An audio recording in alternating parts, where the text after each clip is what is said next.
Good morning, students.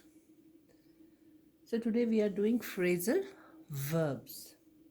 We have already discussed it and we know a bit about it. Now, let me tell you something more about it.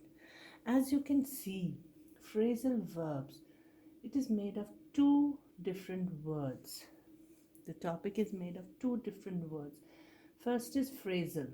This phrasal is a modification of the word phrase, and verbs, we already know what verbs are. So, what is a phrase? Phrase is a group of words, and there are verbs. That means we have a group of words containing verbs.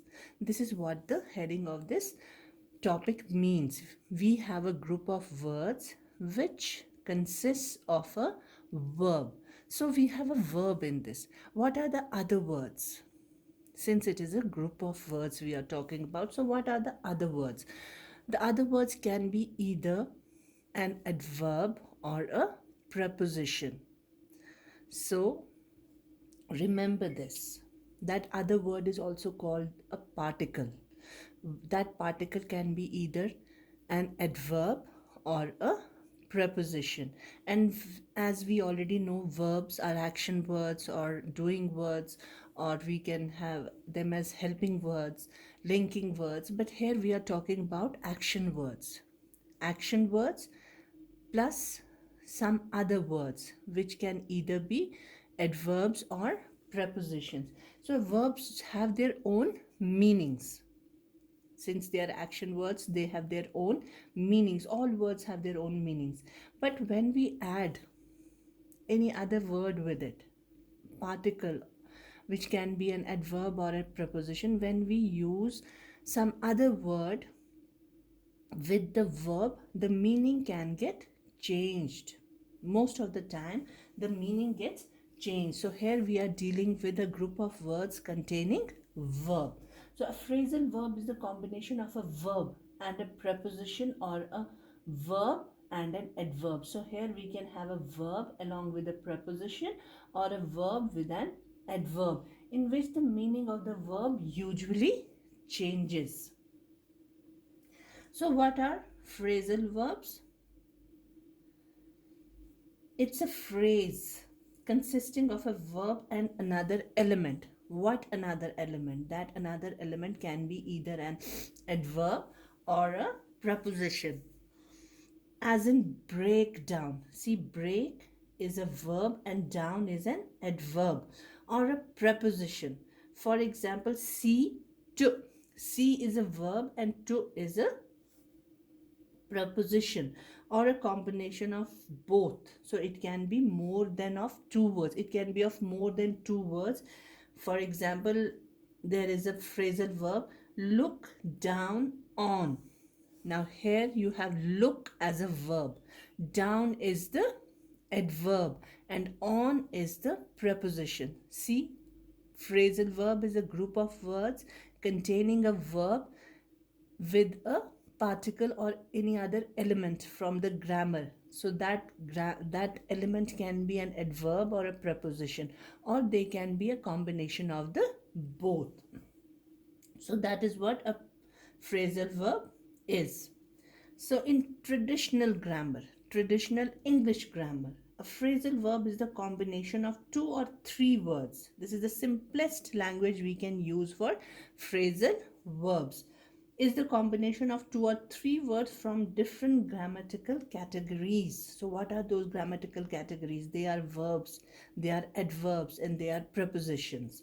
A verb and a particle. Particle is the other element from other grammatical category like adverb or preposition, such as an adverb or a preposition, to form a single unit. That is how a single unit is formed, by using a verb. A verb is necessarily there, but we have a combination of other words like an adverb or a preposition. So that is what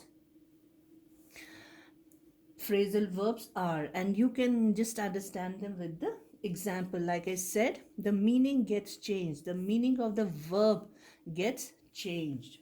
See, read the sentences given below and you will observe that every phrasal verb implies a different meaning, though some of their words may be similar. Like, for example, here, she put on her overcoat as it was pretty cold. So, here, phrasal verb is put on. See, if we separate these two words, they can give us a different meanings. They can give us different meanings. But when we are using them together, this put is a verb and on is the preposition. When we combine them and use them as a phrasal verb, they give us a different meaning. So here it means she wore.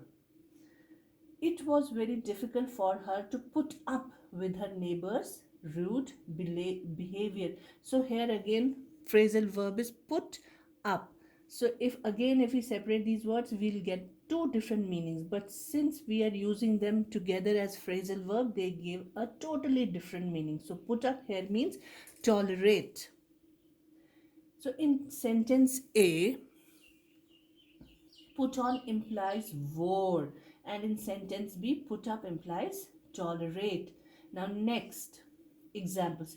They sat down. Here sat is a verb and down is an adverb. So here we had prepositional phrases. So sat down is a phrasal verb.